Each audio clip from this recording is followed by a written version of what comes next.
And it'll tell me if people are joining. Hey, we are now live from Bez Arts Hub here and from somewhere in the Okanagan with Josh and Bex. Hi, guys. Where are you Hi. guys Hey, right Russ. now? Awesome. How are you? We're good. Where are you? We're in Kelowna, right in the heart of Kelowna, BC. In the heart, right downtown? Yep. Yep. Oh, that's awesome. Oh, it's so good to see you. And Josh, you've been here before with Kentucky Eileen last year, I guess it was last spring. Yeah, actually probably almost a year. Like, yeah, pretty much right around now. So, yeah. It was a great show. That is a cool little band that you have. That what do you call it? Bluegrass, old time kind of fiddle stomp Yeah, thing. absolutely. Yeah, I love those guys, and we have a good thing going for sure. Yeah, love it. That's awesome. And so this is a new incarnation to me, the Josh and Bex thing. And I mean, during COVID, we didn't get to see you because you were making music at home. But I am so excited that you're coming to Bez, and I absolutely love your music. I love it. It's so good. Thank you. Thank you. Yeah, we're excited to come. We just love, I mean, I know Kentucky Eileen had such a great time telling our stories and singing our songs. So we were just so excited for Bex and I to be able to do that too. Yeah. Oh my goodness. Well, you know what? When I imagine you guys coming, and I'm listening to the record and I'm reading the story, and just listening to you guys talk together and stuff. And I'm like, this is like perfect date night music. Is, can I say that? Yes. Yeah. Yeah. Yeah. I think We're it's heavy on the cool. love song, I'd say. Yeah. We love love, and we love singing about it. So. And you do it so beautifully and so well. I really, I'm hopeful that our audience here is gonna jump in and we're gonna pack the place out and have a great night here at Bez on May the 12th. Um, Yeah. Tell me a little bit about your journey as a couple and how music happened for you guys. I would love to hear some of that so that people can get ready to meet you when you come. Yeah, well, the genesis of Josh and Bex is that we met in 2016, and then our first date was a show. We played up at big on Big White Mountain there, and yeah, we just kind of we she Bex is a songwriter in her own right, and as am I, and we just kind of collaborated and. I mean, we just hit the ground running from there. So, but Yeah. yeah, what do you? Yeah. Well, I had seen Josh play before that even, so I kind of I knew who Josh was before um, we He's had kind met of in the. larger than life sometimes, isn't he, Josh? Yeah. Yeah. He's hard, and especially in a small town, Yeah. and it was just really I heard of him, heard him. And so it felt like a really great honor to be able to play music with him just as friends at the beginning. But yeah, there was a spark there, and so we built that, and we had the same passions, and we love songwriting, and we love writing together. So it Hmm. felt really natural, and feel really blessed to have met somebody, in I guess later in life, after you learn a lot of hard lessons along the way, but then you can write about them, and Yeah, we have experiences in love and heartbreak and yeah. just growth in general. So it feels like we have a lot to write about, and we still have a lot to write about in that sense. Yeah. That's Yeah. really interesting. I often see that. I do teach some songwriting here because I'm a songwriter too as well. And there's sometimes, with the younger songwriters, you just, oh man, give them a few years and some hardship. Yeah. And what comes out of that is Yeah. because you know yourself better and somehow you understand what's important as a result of it. That's interesting to have this connection at this time in your life. And Josh, I've known you from even before Kentucky Eileen, other things in Kelowna when I've gone up, and other friends that we have in the music biz. And I was thinking about that other bluegrass thing you did with Graham before that, way before that. And so I've Yeah. The trip.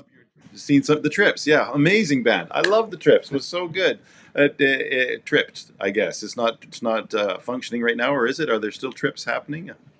No, not much. Everybody kind of just doing their own thing right now. But I Yeah, mean, yeah, yeah, I don't think any of us would ever say no to a reunion show kind of thing. But yeah. yeah, kind of like. Yeah. Great music, great energy. And then you as a solo songwriter, and I've seen some of your work. I've seen you play once somewhere. I'm trying to remember where it was, and you were doing music on your own, and just delightful. Oh, This new incarnation, I think, is very special, and we feel really glad to have you coming to Bez. Tell me about your touring. What other things are happening for you? What's happening in your schedule? How does a year of Josh and Beck's work? You spend most of the time recording, you sleep, you do nothing, then you tour like wild people, or what? How does it work?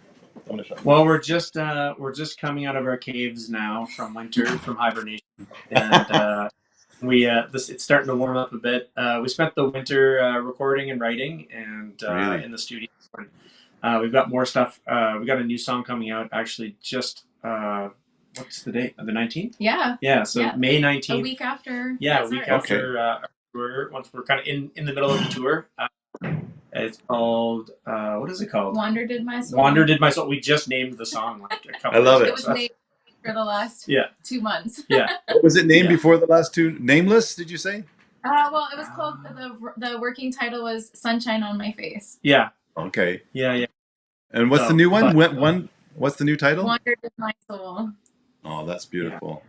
yeah. So we've been we've been writing all winter and getting songs together and just doing the thing that you do. There's nothing else to do in the winter except just kind of hibernate and create some cool stuff. And but we've got our May tour coming up, and then in the summer we've got a awesome spattering of just really nice listening room shows throughout the Okanagan. And then in the fall we're heading out east. I'm from Nova Scotia originally, so we're going to do to the Maritimes, New Brunswick, PEI, Cape Breton, Halifax as well, and just do. We've got a bunch of shows.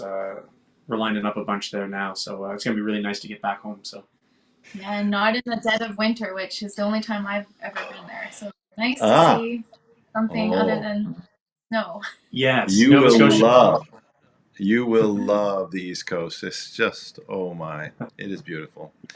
I was thinking when I try to think about your music, I'm trying to find a title, and um, I was thinking of what's the name of the? Oh shoot, it just came to me. Oh dang. Um, the singer-songwriter pair that from Nashville who Cold Wars. There were Civil Wars, Cold Wars. Civil Wars. Yeah, I was yeah, thinking yeah. if the Civil Wars actually were a couple. Yeah, Yes. yeah. Yeah, no, it's Because true. It's true. We love the Civil Wars. Yeah, absolutely. Great Yeah, writers. Yeah. great absolutely. writers and this beautiful interplay and this beautiful thing. But what you notice in there, and I love it for that, is this angst and this love that can never really be, and it's Yeah. just so tense in that way. Yours goes into the dreamland of love can really be, and you're making this beautiful realm of dreamland love, and it's actually quite powerful with that same beautiful interplay of harmony and solos from each of you and supporting each other. And the music is just gorgeous. Like it's a beautiful. Well, the record that I was listening to, I can't remember which one it was, is gorgeous. It's really good stuff. You guys have done a beautiful job.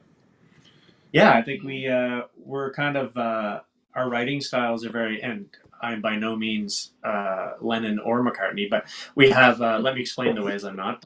Uh, but the I'm kind of the lighter McCartney side, and she's more the darker Lennon side. So like I'll come with my major key songs, and then she'll be like, "But let's maybe I'll minor them right yeah, up. yeah." She'll bring a little reality into my little dream. Yeah, there's the angst. That's what it is. Yeah, Yeah, And I absolutely. noticed in a couple songs you do choose some interesting notes that do take it into a more pensive or thoughtful way, and I love that because love and relationship and life. I mean, Josh, you're an entertainer and you want to bring the crowd with you, and you're trying to do. You've been doing this for your life, and the brooding that needs to happen and to sort of bring it into more of a holistic approach is beautiful. I love it. I think it's good stuff.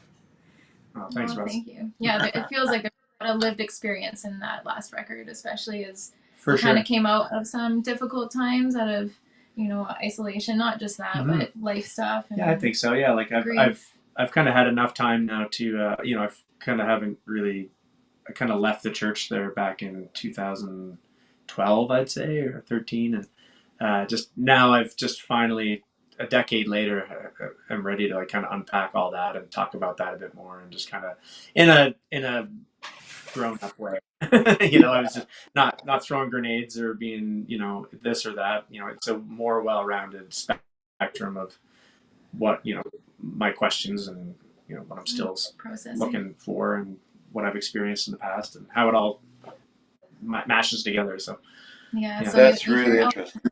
The record for sure. Mm-hmm. Yeah. Well, I noticed that. I do notice some of the spiritual journey in there, and spirituality is certainly a part of your music, and you can feel it. And similarly, I've been on a journey because grew up in the church and music all along. And there's so much beauty in that singing together. We learned community there that other people may never have experienced in that way. They've experienced other types of community or whatever. But the thing about getting in front of people, singing songs, and having people sing along with you, and have it be meaningful, deep, and impactful was something that we grew up on, and it's part of our story. And then when you see some of the challenges of trying to reconcile a sort of a bigger vision of the world, maybe that's maybe not the right way to say it, but you're trying to reconcile all these things, and there's so much beauty and truth in my church upbringing, but there's so much things that I feel like I want to learn as we grow, and I hear that in your music too, and it is interesting.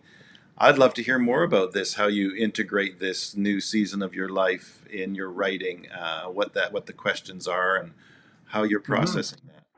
What does that look like? I think it's, like for me, I think it's been just, and I'm still unpacking it, and I'm working on just my own solo record. It'll be like, a double album of just my church experience, just all of it, like everything, good, bad, like the ugly, all of it. So like I said before, I think I've gotten to a place where I just have a clearer perspective. Like you were saying earlier, like younger songwriters that, just once they have a little limp in their step and have something to talk about, then they'll be just like, they'll explode kind of thing. So I feel like I needed that decade to kind of just sit on it and just kind of observe and think about what feelings. And so a lot of that came out on, the starting of it came out on our record. So it's there's a lot of, there's a song on there called "I Still Pray Sometimes," and I love that tune.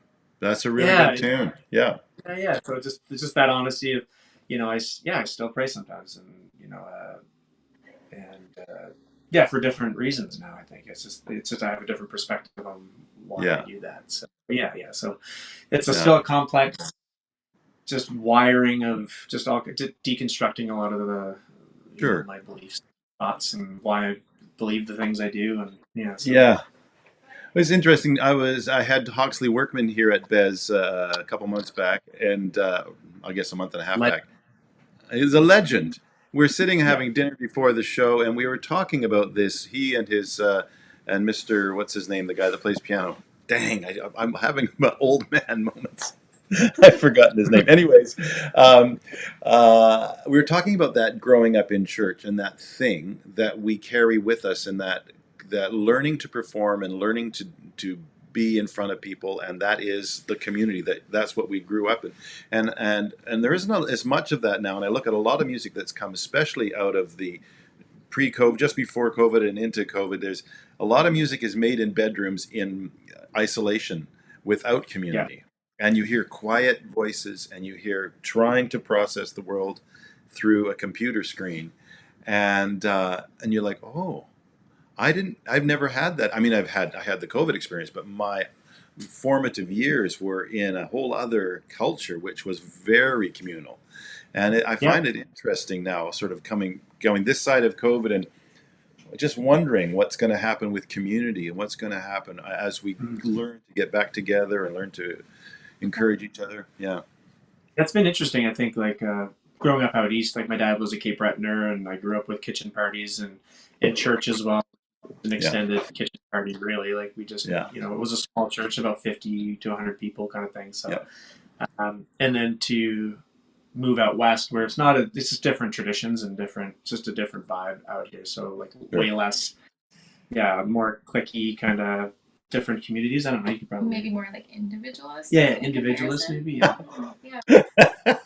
Wild West. We're out in the Wild West. We're trying to make a name for ourselves on our own. Thank you very much. Yeah, no.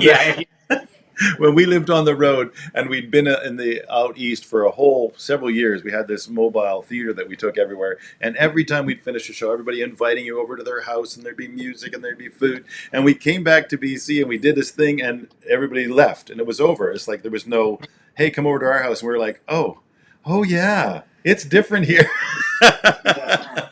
Yeah. I'd always go to barbecues. Like when I first moved out here, I'd go to little backyard barbecues or any party, any gatherings, and I'd always bring my guitar with me because that was just Yeah. what you do. Like show up with your guitar.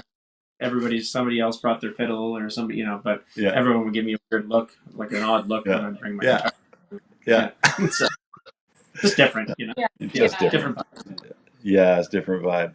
Well, you guys, I'm so glad you took the time to chat with me today. I think it's going to be wonderful. We're going to try to get the word out. Do me a favor and share this video around because it's on Facebook. I'll repost it to Instagram, and we'll try to get it sent around. And I think people are going to love your music. Before we go, though, I did pull up a video that I just thought, you did this little video, and I just love this whole thing. It's really gorgeous. I'm gonna advance a little bit here. We used to hold hands in the rain. We used to make love till the sun rose, then we'd fade. You'd hold me till the tide brought forth the light. We used to run. We used to run.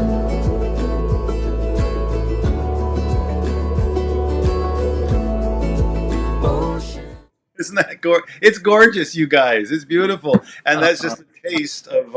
And there's much more, and all the music from the new albums is gorgeous, and I'm really hopeful that we'll get a good crowd out here. But we do need to bang the drum and get the Langley folks to know you guys, and so that's why I thought it'd be good to get this little interview going and let's spread it around and fill the room on Friday, May 12th. I'm so glad you're coming.